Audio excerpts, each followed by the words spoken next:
Well, it looked for a while as if our friends had gained some advantage in the Battle of the Moon Mice. Bullwinkle's singing... Singing? Had attracted thousands of the fearsome metal-munching monsters. Daddy wouldn't buy me a bow wow. But he had immediate competition in the form of the leader of the Moon Mice, the Big Cheese, who seized a balalaika and sang some songs of his own. Rockabilly like oh, oh, oh. Keep it up, darling. They're coming this way. Here it in the morning, here it in the noon, here it in the night time. Moon, moon, moon. Oh, oh.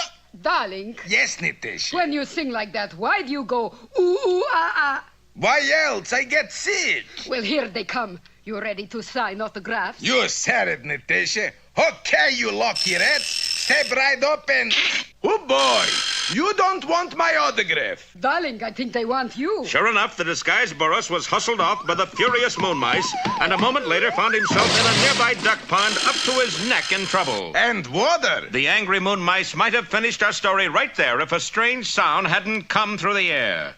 My sweetheart's the moose in the moon.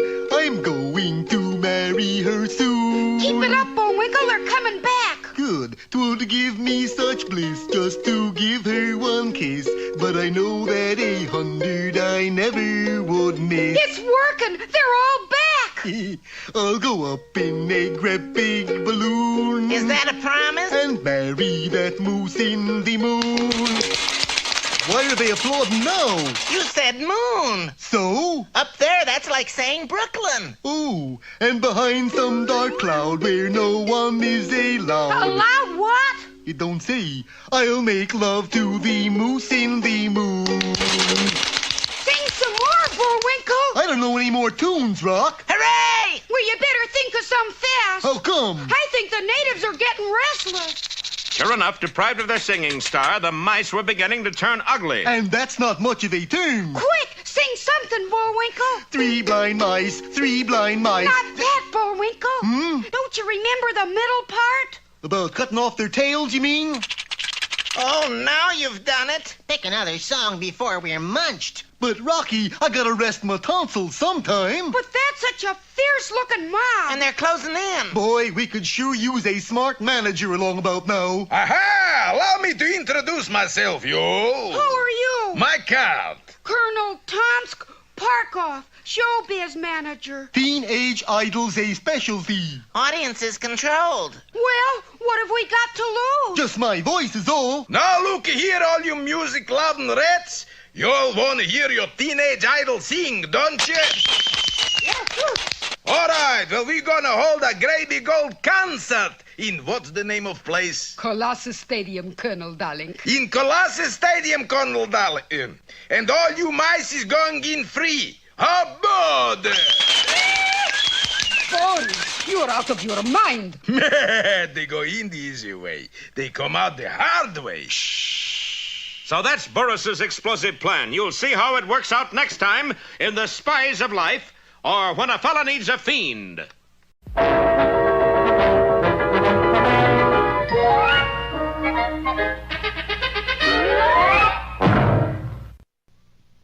now it's time. Time for that jolly juggler, Bullwinkle. Oh, dear. 3 at once. 1, 2, And now here's a feature you're sure to like. 3.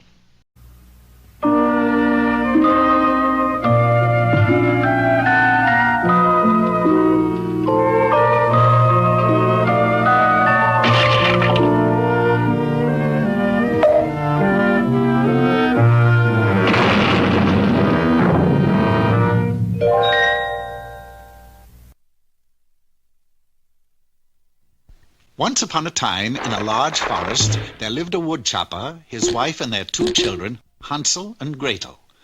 It was a beautiful forest full of trees, flowers, butterflies, and streams. Matter of fact, there was just one thing missing. Food! I must have food! Food? Food isn't everything, dear. No, but it's something. But we have the trees, the flowers, the butterflies, the streams. What more could a body want? A square meal, that's what. Okay, spoil sport.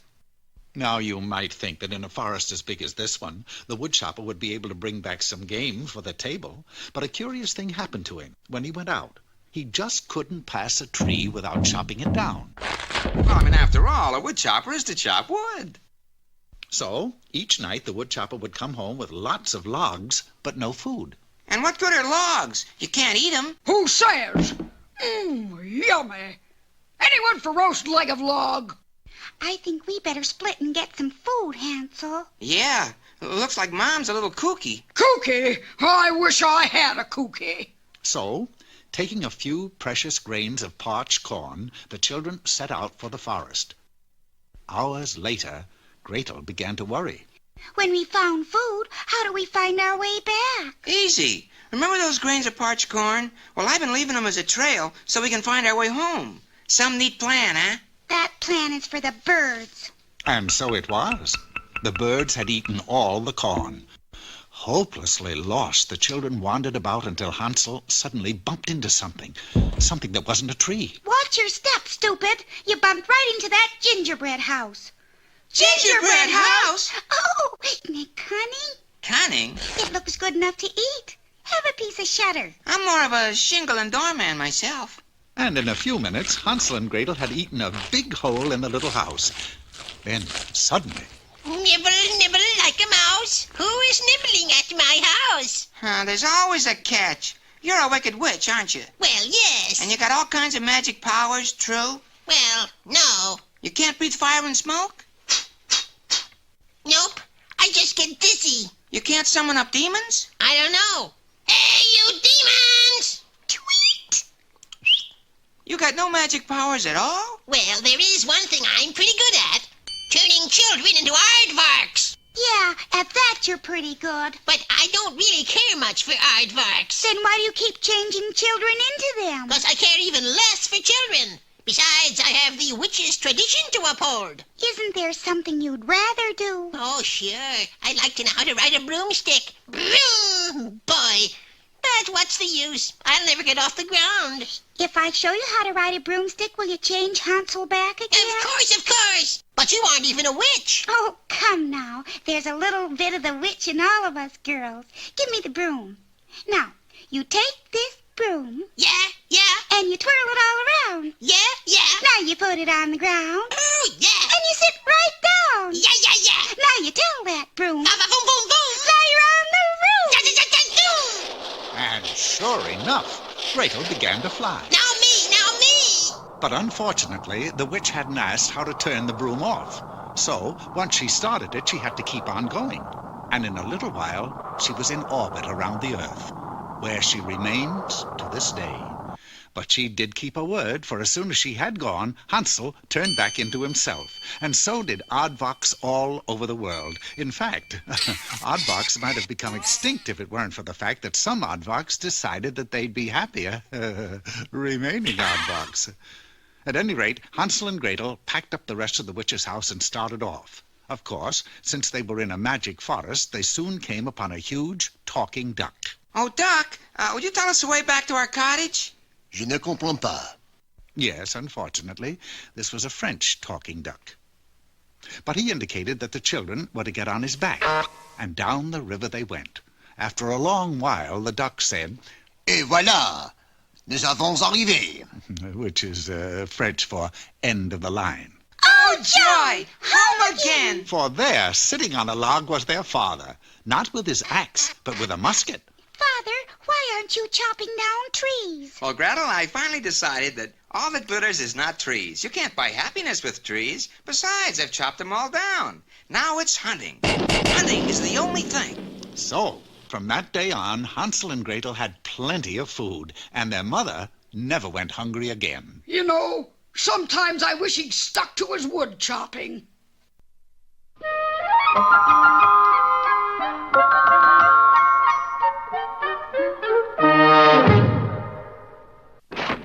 there, I am Mr. Know-It-All. Today, for all you golf addicts who are having father-in-law trouble, I am going to show you how to shoot par. Arriving at the golf course, we seek out the services of a caddy, preferably a big, strong one. Hi! Or a little weak one, as the case may be. First, I shall demonstrate the neophyte golfer's worst habit. Hand me my driver, caddy. Yes, sir. Now hand me a cup of tea. Cup of tea? What are you going to do with that? I'm going to tee off. That done, we now hit the ball. Gee, you missed. I know, which proves you should never drink when you drive. Having finally hit the ball, we discover it has landed in some thick woods. Therefore, I choose an iron for my next club. Here you are, Mr. Know-It-All. That isn't an iron, you silly caddy. This is an iron. The iron will not only flatten out your swing, it also flattens the golfer, or golfee. Uh-oh. Tough luck, Mr. Know-It-All. It went right into the sand trap. The only effective way to get the ball out of a sand trap is by blasting. Mr. What do you know? A hole in one. One moose, that is. Buenos dias, caddy. Where are you going, Mr. Know-It-All? I'm going to play in a tournament down in Tijuana. Tijuana? I never heard of a tournament down there. Oh, come now. Everybody's heard of the Gulf of Mexico.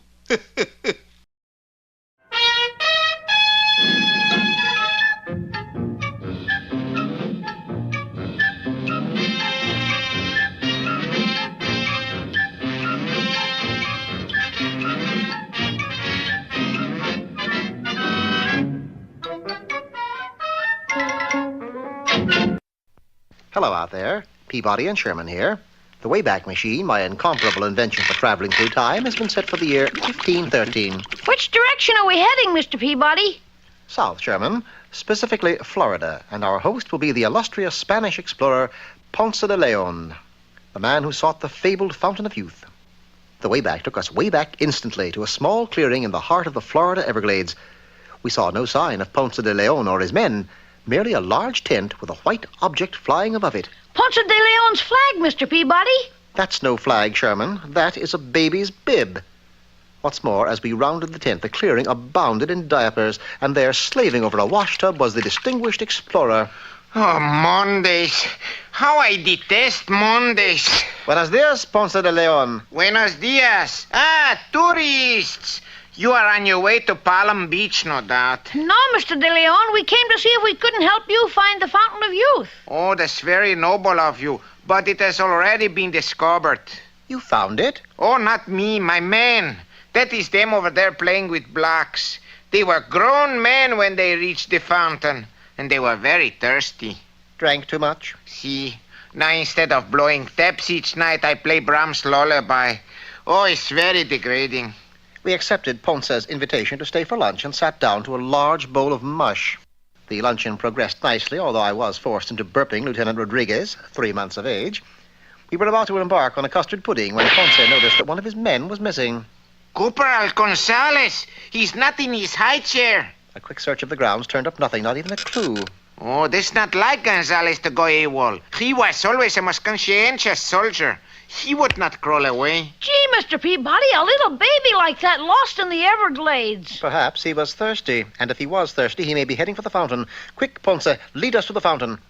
Gonzalez couldn't stand growing any younger. Ponce de Leon issued orders for his command to remain in their barracks, which is to say he unceremoniously dumped them into a playpen. 5 minutes later, we arrived at the Fountain of Youth. Look, it's the baby, and he's going to drink. Attention! Stand at attention! But the glass never wavered. Glancing about, I noticed a rattlesnake slumbering blissfully on the limb of a nearby tree. With deft hand, I shook his rattles, taking care not to rouse him. Naturally, the sound of the rattle arrested the attention of Corporal Gonzalez. Corporal Gonzalez, you are under arrest and hereby confined to your bassinet. We returned to the clearing and prepared to give Ponce de Leon's soldier a change of uniform. That's when the attack started. Indians! The Seminole Indians! Herding the soldiers together, we retreated inside Ponce de Leon's tent. I knew that sooner or later they would find us. Quick, issue each man a musket. Musket?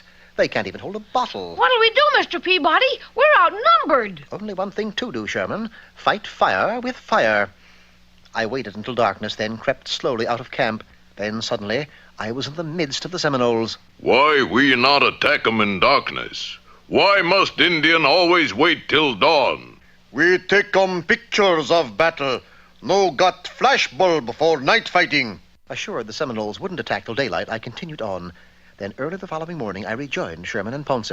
Senor Peabody, quick! I think the Indians are about to attack. But instead of attacking, the Seminole chief came into the clearing all alone. A white flag! They've surrendered! Again, you're wrong, Sherman. That white flag is a diaper. You see, last night I went to the Fountain of Youth, took a generous supply of the water, and crept into the Seminole camp.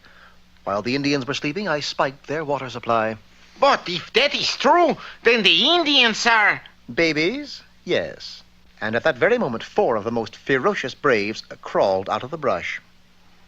White man, I come in peace.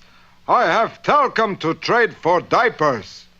And so the battle never came off. In fact, Ponce and the Seminole chief became such good friends, they erected the Fountain of Youth Nursery School. Well, all's well that ends well, Mr. Peabody. Precisely, Sherman. By the way, what is that you have in your hand? This? Oh, just an old rusty key I found in the dirt. Well, congratulations, my boy. You are now a landowner. Landowner, Mr. Peabody? Of course, Sherman. You now own one of the Florida Keys.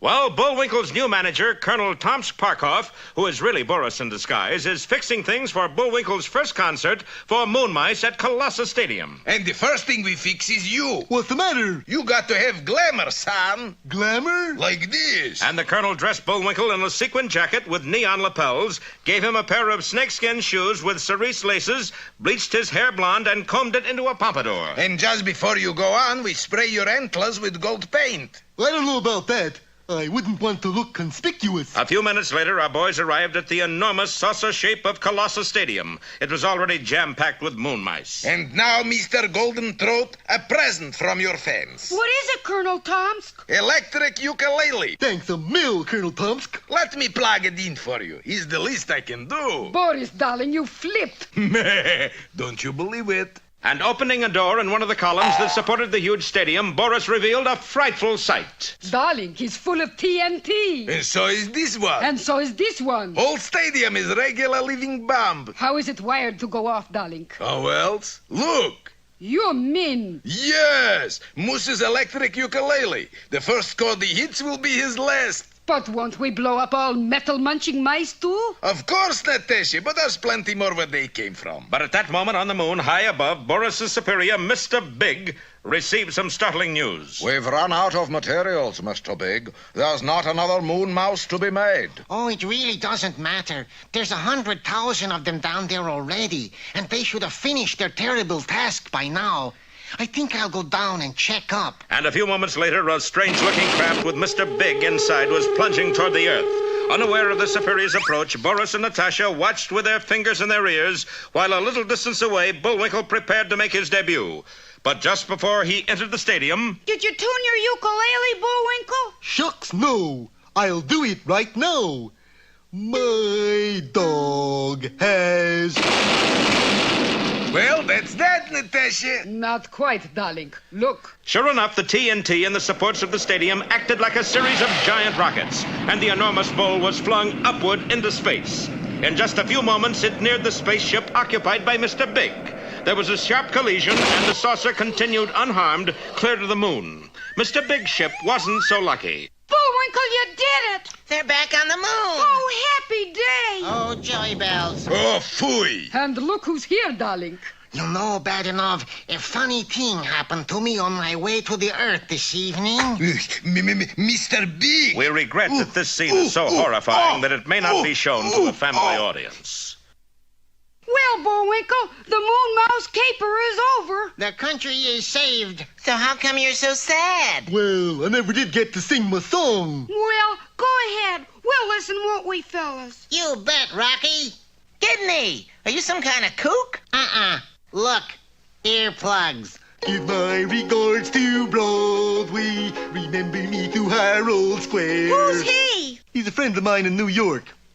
Tell all the gang at And so the curtain falls on the saga of the monstrous mechanical metal munching moon mice. Be with us next time for further adventures of Rocky, the Flying Squirrel.